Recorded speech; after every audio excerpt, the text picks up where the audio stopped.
नमस्कार दोस्तों, एक बार फिर से स्वागत है आपके अपने यूट्यूब चैनल पे जिसका नाम है लर्न विद एडू फंडा। मैं हूं कौशल जायसवाल और दोस्तों फिर से लेकर हाजिर हूं मैं यूपीएससी पेड के रिगार्डिंग जो क्लास हमारी चल रही थी हिस्ट्री की, जो हम मेडिवल पीरियड में आज डील करेंगे, जिसमें इंपॉर्टेंट क्वेश्चन होंगे जो किसी न किसी एग्जाम में आए हुए हैं। कुछ नए क्वेश्चन भी हैं दोस्तों, बड़े ध्यान से और जल्दी जल्दी समझते हुए करते हैं दोस्तों। चलिए स्टार्ट करते हैं आज की क्लास। हमारा पहला क्वेश्चन है कि इनमें से कौन सा क्रांतिकारी संगठन काकोरी षड्यंत्र केस में शामिल था? गदर पार्टी, अभिनव भारत ग्रुप, अनुशीलन समिति या फिर हिंदुस्तान रिपब्लिकन एसोसिएशन? बताएं दोस्तों। तो सबको पता है गदर पार्टी, लाला हरदयाल,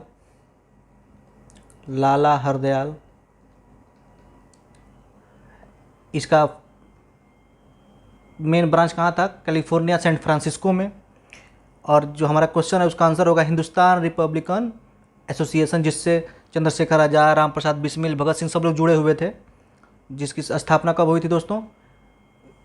पहले इसका नाम था HRA, हिंदुस्तान रिपब्लिक एसोसिएशन। बाद में इसका नाम हो गया HSRA, फिरोज शाह कोटला, दिल्ली में।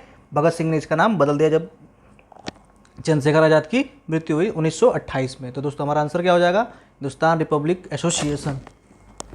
नेक्स्ट क्वेश्चन चलते हैं दोस्तों। निम्नलिखित में से किस अधिनियम ने केंद्र में द्वैध शासन प्रणाली को स्थापित किया? बताएं दोस्तों। भारत शासन अधिनियम 1935, भारत शासन अधिनियम 1919, भारत शासन अधिनियम 1909 या फिर भारत परिषद अधिनियम 1892? जल्दी बताएं दोस्तों। भारत शासन अधिनियम 1935 या फिर भारत शासन अधिनियम 1919? तो दोस्तों हमारा क्वेश्चन क्या पूछ रहा है? केंद्र में द्वैध शासन। केंद्र में द्वैध शासन भारत शासन अधिनियम 1935 के जरिए किया गया था। और केंद्र में 1935 आ चुकी है। 1935 लगभग संविधान का 50% 1935 अधिनियम से ही प्रेरित है। 1909 आपको पता ही है, कम्युनल अवार्ड के लिए फेमस है। कम्युनल अवार्ड मतलब प्रांतों में मुस्लिमों को भी टिकट, उस इलाके से केवल मुस्लिम ही उठेंगे और किसी को टिकट नहीं दिया जाएगा, ये सब आपको पता है। नेक्स्ट क्वेश्चन चलते हैं दोस्तों। किस अधिनियम के द्वारा अंग्रेजों ने अखिल भारतीय संघ प्रस्तावित किया था? इंडियन काउंसिल अधिनियम 1892, भारत सरकार अधिनियम 1909, भारत सरकार अधिनियम 1919 या फिर भारत सरकार अधिनियम 1935? बताएं दोस्तों। तो अखिल भारतीय संघ, तो दोस्तों जहाँ संघ की बात आ जाए आपको पता है आंसर कौन सा होगा? 1935, भारत सरकार अधिनियम 1935। नेक्स्ट क्वेश्चन है हमारा कि भारतीय शासन अधिनियम 1935 के द्वारा स्थापित संघ में अवशिष्ट शक्तियां किसे दी गई थीं? फिर से सुनिए, भारतीय शासन अधिनियम 1935 के द्वारा स्थापित संघ में अवशिष्ट शक्तियां किसे दी गई थीं? संघीय विधानमंडल को, गवर्नर जनरल को, प्रांतीय विधानमंडल को या फिर प्रांतीय राज्यपालों को? बताएं दोस्तों। सबको पता है दोस्तों 1935 में जब ये आया था तो केवल उस समय गवर्नर जनरल या वायसराय को ही शक्तियाँ मिली थी। वायसराय का पद खत्म करके 1857 के बाद से गवर्नर जनरल हो गया था। तो हमारा आंसर क्या हो जाएगा? Governor general. 14 क्वेश्चन है। एक संघीय व्यवस्था और केंद्र में द्वैध शासन भारत में लागू किया गया तो 1909 के अधिनियम द्वारा, 1919 के अधिनियम द्वारा या फिर 1935 के अधिनियम द्वारा? या फिर बताएं दोस्तों।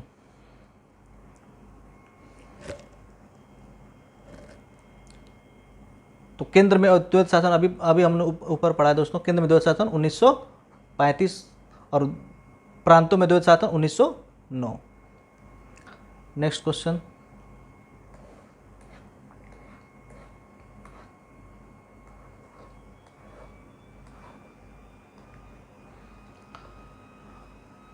हमारा क्वेश्चन है कि निम्नलिखित अधिनियमों में से किस अधिनियम के फलस्वरूप बर्मा भारत से अलग हुआ?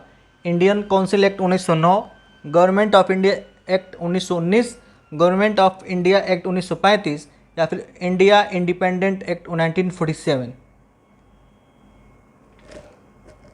बताएं दोस्तों। तो इसका भी आंसर क्या हो जाएगा? गवर्नमेंट ऑफ इंडिया एक्ट 1935 मैंने भारत सरकार अधिनियम 1935। नेक्स्ट क्वेश्चन हमारा, निम्नांकित में से कौन सा एक भारत शासन अधिनियम 1935 स्वीकार किया हुआ महत्वपूर्ण और स्थायी अवयव नहीं है? निम्नांकित में से कौन सा एक भारत शासन अधिनियम 1935 में स्वीकार किया हुआ महत्वपूर्ण और अस्थायी अवयव नहीं है? मतलब ये 1935 का अधिनियम में ये चारों में से कोई एक नहीं है। देश के लिखित संविधान, विधानमंडल के लिए निर्वाचित एवं जवाबदेह प्रतिनिधि, थर्ड है एक संघ की योजना पर विचार, और डी विधानमंडल के लिए सरकारी सदस्यों का समावाचित यानी नॉमिनेट किया जाना। बताएं दोस्तों, तो हमारा आंसर है देश के लिखित संविधान। ये 1935 की देन नहीं है, बाकी जो तीन है ये हमारे 1935 अधिनियम के अंदर दिए हुए हैं। Next question, government of India act 1935 को किसने दासता का एक नया अधिकार पत्र कहा था? बताएं दोस्तों, 1935 गवर्नमेंट ऑफ इंडिया एक्ट को किसने दासता का एक नया अधिकार पत्र कहा था? महात्मा गांधी, जवाहरलाल नेहरू, सरदार पटेल, राजेंद्र प्रसाद। बताएं दोस्तों, तो गवर्नमेंट ऑफ इंडिया एक्ट 1935 को किसने कहा था? जवाहरलाल नेहरू ने। नेक्स्ट है, 1935 के अधिनियम में उल्लेखित था प्रांतीय स्वायत्ता, संघीय स्वायत्ता, सांप्रदायिक प्रतिनिधित्व या फिर तीनों, ए, बी और सी? बताएं दोस्तों, तो 1935 में प्रांतीय भी था, सांप्रदायिक भी था और संघीय व्यवस्था भी था, इसलिए हमारा आंसर डी हो जाएगा। नेक्स्ट क्वेश्चन है हमारा, गांधी जी ने भारत छोड़ो आंदोलन कब शुरू किया था? 1940, 1945, 1942 या फिर 1946? तो बड़ा ही आसान सवाल है दोस्तों, सबको पता है 9 अगस्त 1942 ग्वालियर टैंक मुंबई, ग्वालियर टैंक मुंबई से महात्मा गांधी ने यह नारा दिया भारत छोड़ो आंदोलन का, और जिसमें एक नारा भी क्या था? करो या मरोगा, करो या मरो, डू और डाई का नारा भी गांधी जी ने ही इसी आंदोलन के समय दिया था। तो उम्मीद है आपको आंसर समझ में आ गया होगा। नेक्स्ट चलते हैं,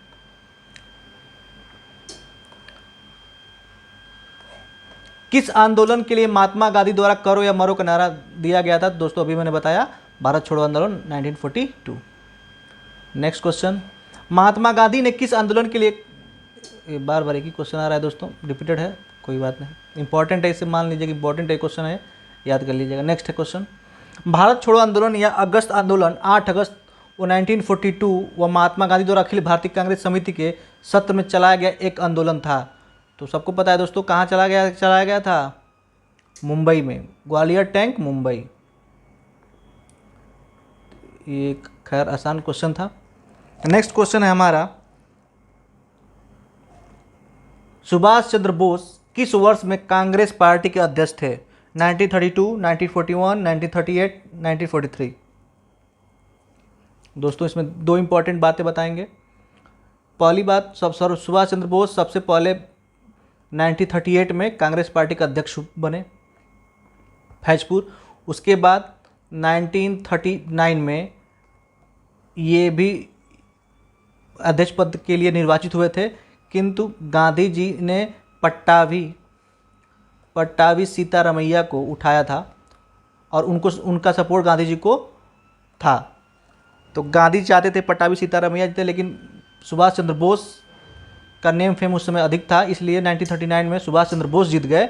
लेकिन गांधी जी ने एक बात कह दी कि पट्टाभी सीतारमैया की हार मेरी हार है। तो इस बात को जानकर सुभाष चंद्र बोस ने कांग्रेस पद से इस्तीफा दे दिया और उसके बाद वो कभी कांग्रेस से जुड़े नहीं रहे। उसके बाद उन्होंने अपना एक अलग संघ बना लिया था, आपको पता है, आज़ाद हिंद फौज की। तो ये बात है। तो 1938 और 1939 दो बार सुभाष चंद्र बोस कांग्रेस पार्टी का अध्यक्ष थे, लेकिन 1939 में उन्होंने इस्तीफा दे दिया था। ये बात ध्यान रखिएगा आप लोग। नेक्स्ट है हमारा कि रास बिहारी बोस द्वारा संगठित भारतीय स्वतंत्रता लीग किस संगठन का एक अग्रदूत था? भारतीय राष्ट्रीय संघ कांग्रेस, भारतीय राष्ट्रीय संघ, भारतीय कम्युनिस्ट पार्टी या फिर मुस्लिम लीग? बताएं दोस्तों। रास बिहारी बोस द्वारा संगठित भारतीय स्वतंत्रता लीग किस संगठन का एक अग्रदूत था? तो सबको पता है भारतीय राष्ट्रीय संघ। ये हमारा आंसर हो जाएगा। नेक्स्ट चलते हैं। आज़ाद हिंद फौज किसके नेतृत्व में लड़ी थी? अरविंद घोष, जवाहरलाल नेहरू, वीर सावरकर, सुभाष चंद्र बोस। तो सबको पता है दोस्तों सुभाष चंद्र बोस।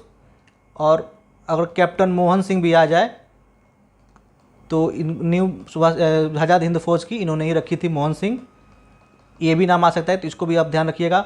और अगर ये क्वेश्चन पूछ ले कि सब सर्वप्रथम गांधी जी को राष्ट्रपिता का अगर किसने संबोधित किया था, तो वो भी कौन थे? सुभाष चंद्र बोस। नेक्स्ट क्वेश्चन है, निम्नलिखित में से किसको नेताजी कहा था? सुभाष चंद्र बोस, सबको पता है। ये नेताजी सुभाष ने आज़ाद हिंद सरकार की स्थापना कब की थी? जुलाई 1943, अक्टूबर 1943, सितंबर 1943 या फिर दिसंबर 1943? बताएं दोस्तों। तो सबको पता है दोस्तों अक्टूबर 1943 में आज़ाद हिंद फौज की स्थापना हुई थी। इससे जुड़े कौन कौन लगते थे? कैप्टन मोहन सिंह भी थे, आपको ये पता होना चाहिए। और कैप्टन मोहन सिंह का भी नाम आ जाए तो वो भी ऑप्शन सही है। नेक्स्ट, एलेन ऑक्टेवियन ह्यूम माने AO ह्यूम एक सेवानिवृत्त अंग्रेजी ICS अधिकारी ने किस वर्ष में भारतीय राष्ट्रीय संघ का गठन किया था? बताएं दोस्तों। एलेन ऑक्टेवियन ह्यूम एक सेवानिवृत्त अंग्रेजी ICS अधिकारी ने वर्ष किसमें भारतीय राष्ट्रीय संघ का गठन किया था? बताएं दोस्तों। 1884 में। और उसके बाद से आपको सबको पता है कि 1885 में INC इंडियन नेशनल कांग्रेस की स्थापना हुई थी, जिसका पहला सभा कहाँ हुआ था दोस्तों? मुंबई में हुआ था, जिसमें 72 प्रतिनिधियों ने भाग लिया। ये भी कभी कभी पूछ लेता है कि सबसे अधिक कहाँ प्रतिनिधि थे, चूँकि मुंबई में हुआ था, सबसे ज़्यादा मुंबई से ही लोग में ही भाग लिए थे। और इसके प्रथम अध्यक्ष कौन थे? WC बनर्जी। और ये पहले कहाँ होने वाला था दोस्तों? ये पहले पूना में होने वाला था, लेकिन वहाँ प्लेग फैला हुआ था, इस कारण ये मुंबई में हुआ, गोकुलदास संस्कृत कॉलेज में हुआ था। उम्मीद है आपको ये बात समझ में आ गई होंगी। नेक्स्ट चलते हैं। महात्मा गांधी भारतीय राष्ट्रीय कांग्रेस के अध्यक्ष किस वर्ष बने? महात्मा गांधी केवल एक बार कांग्रेस के अध्यक्ष बने हैं, 1923, 1925, 1922, 1924। बताएं दोस्तों कौन सा आंसर सही होगा? तो दोस्तों 1924 बेलगांव। दो बातें हैं, पहली बार किसी गांव में होने वाला ये अधिवेशन था राष्ट्रीय कांग्रेस का, और गांधी जी केवल एक ही बार अध्यक्ष बने थे, बेलगांव वाले में 1924 में। नेक्स्ट चलते हैं दोस्तों। राष्ट्रीय गान सर्वप्रथम कब और कहां गाया गया था? दिसंबर 7, 1911 कलकत्ता में, 26 जनवरी 1931 कलकत्ता में, जनवरी 24, 1950 दिल्ली में, या फिर अगस्त 24, 1896 इलाहाबाद में? बताएं दोस्तों।